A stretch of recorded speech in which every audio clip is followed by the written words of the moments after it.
We have to make do with what we got, right? That's a skill you learn from being in the finite game of playing sports. Before you arrived, I was working on some content that we're going to record tomorrow morning. Okay. We're coming up with the concept of a weight class and how you actually go after government opportunities. It's an idea that I have that I'm now able to implement. A weight class? Correct. Like lightweight, bantamweight, heavyweight? Yeah. Are you swinging out of if you're going after a contract that's too big, it's out of your weight class. That metaphor, that's an idea that I had when I was driving around, and now I'm turning it into content. Oh, that's great imagery. But I have to do it. I have to create the content and deliver the idea versus, other than that, it's out here in the ether. Nobody cares. Well, and that's probably why if you go from 1.4 million down to whatever it is now, that ad value is exponentially valuable for those guys. Because,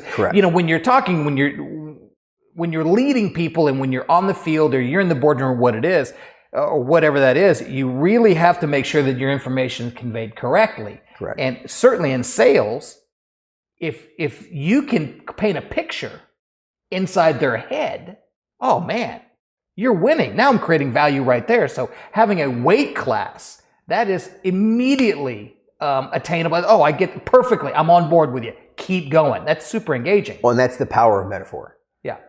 Being able to use, in sports, being able to use them. So many metaphors that I use in business relate to sports. Yeah. Because it's the same idea. Right. Like, for example, in business, it's an infinite game. The job is to stay in business. Whereas a finite game is like baseball. There's only 9 innings. Yeah. You don't add more innings. There's only 9 players. It's finite, right? If you can manage to succeed in the finite environment, imagine how successful you are out here in the infinite.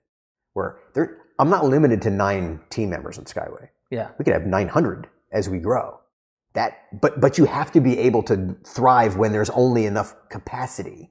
There's only enough revenue for 4 of us. We have to make do with what we got, right? That's a skill you learn from being in the finite game of playing sports.